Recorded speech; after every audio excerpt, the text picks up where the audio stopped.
All right, so this is the story of how I found out that my ex-husband was a trans woman. So we met in 2014. We met at church. We started dating pretty quickly. I was 26. I was just turning 26 actually, because we met the month of my birthday, and I specifically remember him coming to my birthday dinner. That I was having with friends. And he was just super confident, came up and was like, I hear it's your birthday. What are we doing? What are we doing? I said, oh, we're going out to some dinner after this church activity. And he was like, oh, great. Like basically came along.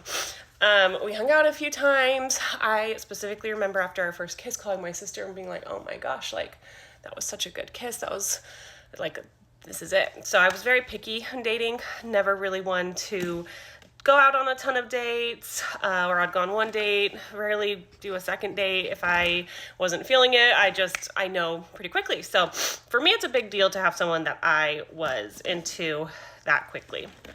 So fast forward, we get engaged in July 4th. Well, it's technically July 3rd. We went to my hometown of Albuquerque, New Mexico, and we were on top of the mountain there in Sandia Peak.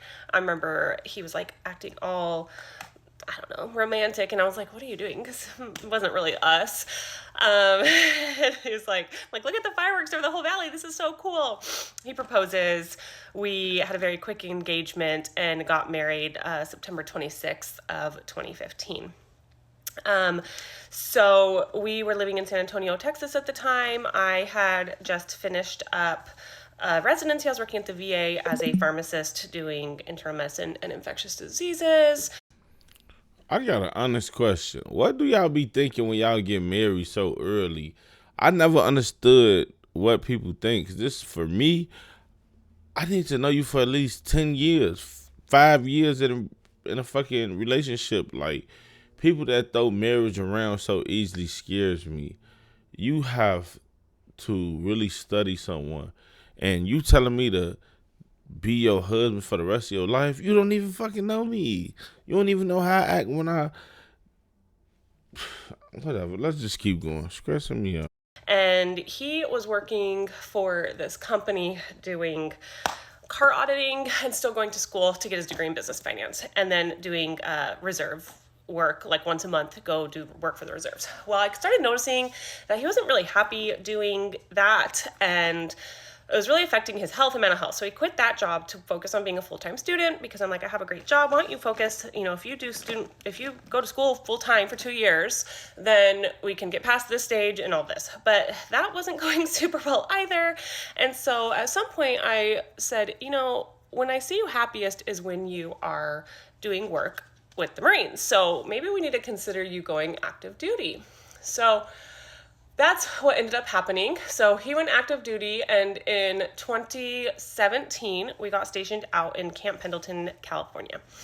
And we were there for 3.5 years, and he was an instructor at the reconnaissance school. And so he was a highly accomplished Marine. And that was one of the things I was initially attracted to him, was he was super young, but he was already a reconnaissance Marine. He was a scout sniper. While he was there in Camp Pendleton, he also got some other things like combat diver and free fall parachutist, like very accomplished, seemed very happy, was always very fulfilled, was at work a ton, obviously.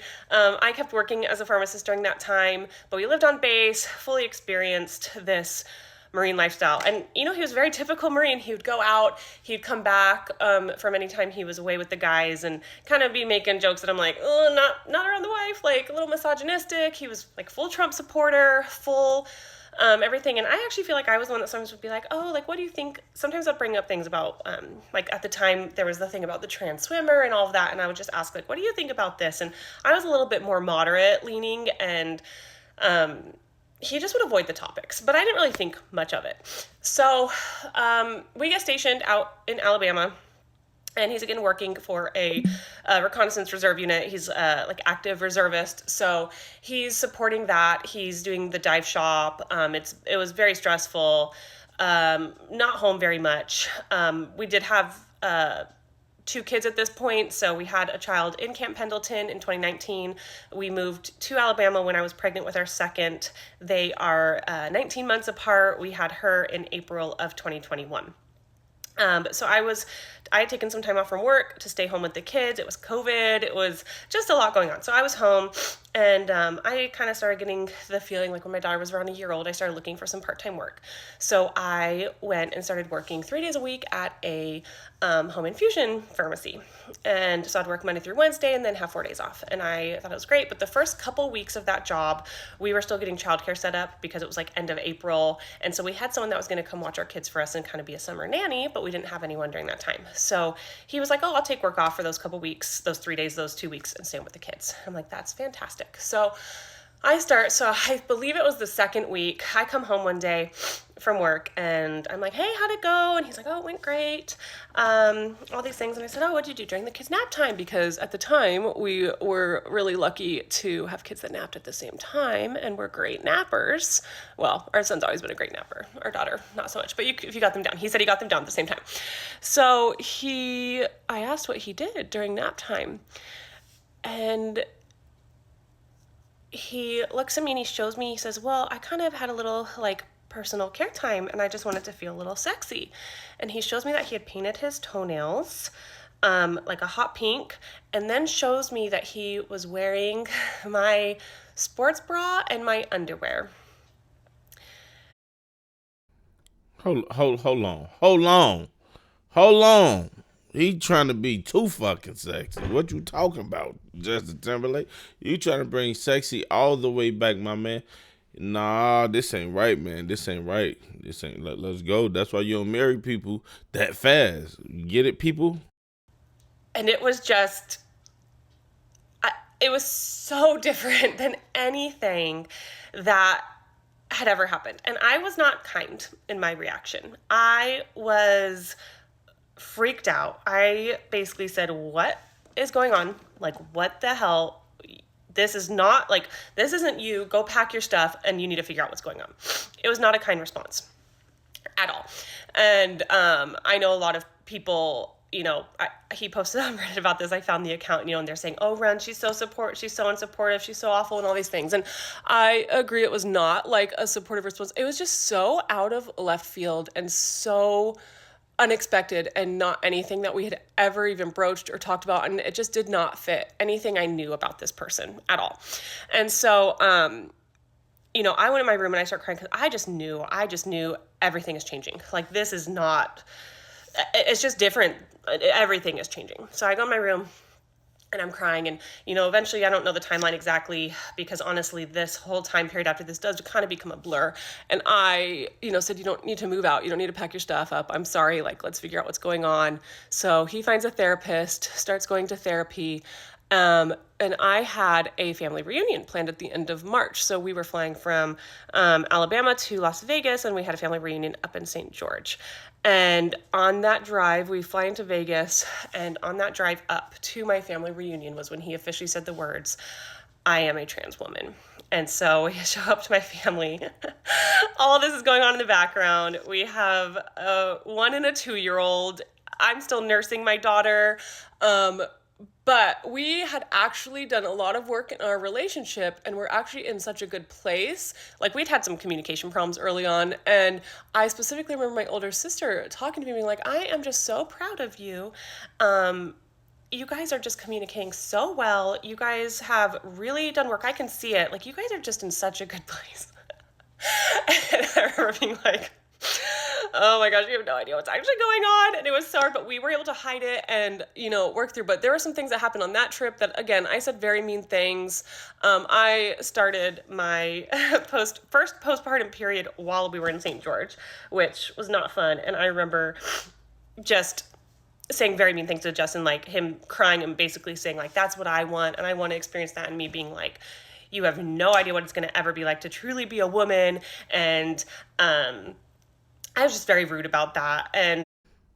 But what do you do when a person betray you like that? Because if you ask me, that's betrayal when it comes to him and her. Because how you gonna get this lady pregnant twice, marry her and do all of this. You took it upon yourself to marry her and put her in this situation. That's so unfortunate, and she not wrong, even if she called him whatever, because that's not right, bro. You done F this lady life up for the rest of it. Now she got to be stuck with 2 kids and your ass trying to find you a husband, man. That's crazy.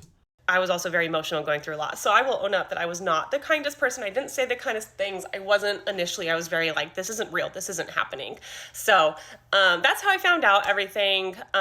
We did that whole summer. I felt like we stayed together. We were in the house. I was trying my hardest to figure out if there was any way we could possibly make it work. I tried to explore any options, asking him things like, well, can we acknowledge like you're trans, but can you stay who you are, because that's who I fell in love with and you're the kid's dad. But he started moving very fast, and I at this point kind of now it's becoming she, and she started moving very fast. She got on oral estrogen within a couple months and just started wearing makeup and female clothing and underwear, and it was just really, really fast, and I could never quite catch up. And so it finally did get to a point that on our anniversary, our 7th anniversary, sadly, I remember joking like, is this what they call the 7-year itch? But on our 7th anniversary, we did decide that it was not going to work, and we made plans to start separating. So it was very sad, and it's been a lot, but that's kind of the initial story of how I found out and reacted, and have a lot more to talk about on it. So I feel like Yeah, man, that's crazy. I was gonna play another video about her, but I'm uninterested in this story. I don't know if y'all interested in this story. If you made it this far, then obviously you is. I appreciate you coming here, but I don't want to say the wrong things. I know I already got videos taken down because things that I done said. I ain't got nothing against the ABCDEFG community, but you know what I'm saying? I just gotta watch what I say on this topic. So I'm gonna move on, man. But I just want to show y'all this video. This is my first time watching it. That's crazy, man. That is disgusting and it is crazy. He is polluting the pussy population. Well, okay. It's your boy Schoolie, and took me to get my friend. I'm out.